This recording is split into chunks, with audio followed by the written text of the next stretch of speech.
Welcome back to 6 Minutes. Glad you're here with us today.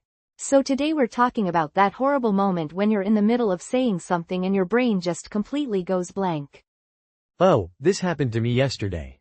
I was in a meeting, making a really good point about the project deadline, and then just, nothing. Gone. I stood there like I forgot my own name. What did you say? I said, I forgot what I was saying. And then I just stared at everyone. That's it? You just announced it like that? Yeah, and the room went quiet. Someone checked their phone. My manager said, okay, let's move on. It felt like I'd wasted everyone's time. I mean, it's honest, but it sounds so sudden. Like you just gave up. There's no bridge, nothing to keep the conversation alive. Exactly. And the worst part is, everyone forgets what they're saying sometimes. It's completely normal, but how you handle it makes the difference between looking confident and looking lost. Okay, so what should you have said instead? Well, the easiest one is, sorry, I lost my train of thought. It's simple, it's polite, and people hear it all the time. It doesn't sound dramatic. Right, because it puts it on the thought, not on you. Like the thought left, not that your brain broke. Exactly. And you can add a small recovery after it. Like, sorry, I lost my train of thought. Give me a second. That tells people you're coming back. You haven't given up. Okay, but what if you can't remember at all? Like the idea is completely gone? Then you can say, where was I? That's a really natural one.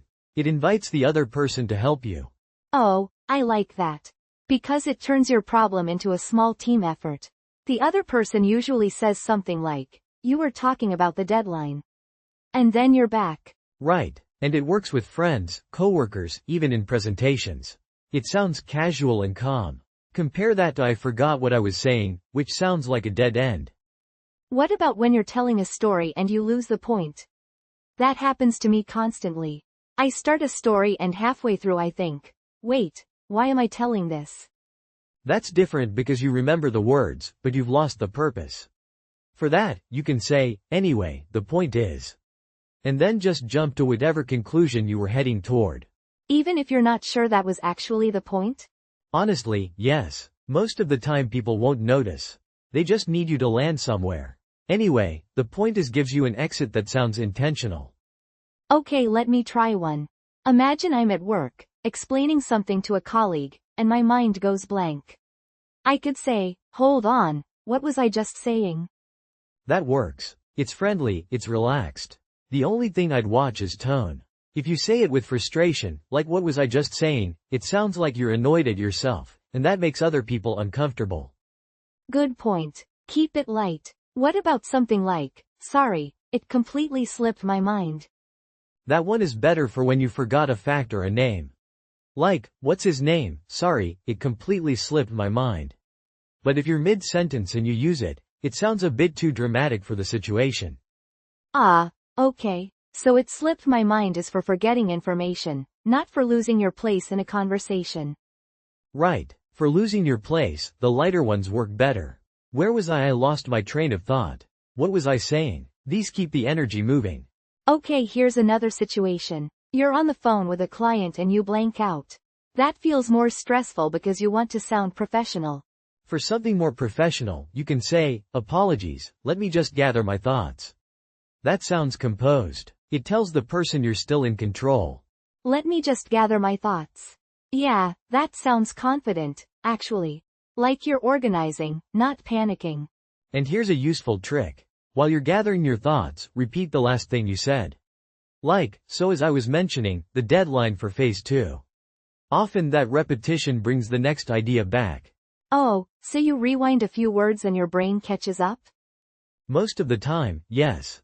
It's like restarting a song from the beginning of the verse instead of trying to jump back to the exact note. Let me test this. Okay, I'm in a meeting. I'm saying, so the main issue with the budget is, and then nothing. Blank. I could say, sorry, I lost my train of thought. So, the main issue with the budget is, and then hopefully the next part comes back? Perfect. And even if it doesn't come back immediately, you bought yourself 3 or 4 seconds without anyone feeling awkward.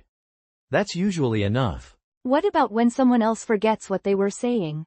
What's helpful to say? The best thing is just to help them. You can say, you were talking about the budget, or I think you were saying something about the client meeting. Don't say, it's okay, take your time, because that actually makes it feel bigger than it is. Oh, that's interesting. Take your time sounds supportive, but it kind of highlights that there's a problem. Exactly. Just casually giving them the last topic is much smoother. It treats it as no big deal, which it isn't. Alright, so quick version. I lost my train of thought for the moment you blank out. Where was I to get help? Let me gather my thoughts for professional situations. And anyway, the point is when you need to land a story. And repeating your last few words to restart your brain. That one's free. I'm going to use that tomorrow. I have a presentation and I already know my mind is going to disappear at least once. It will. And now you have 4 ways to handle it without standing there in silence. Okay, so for everyone listening, have you ever completely forgotten what you were saying at the worst possible moment? What did you do? Tell us in the comments. We want to hear your stories.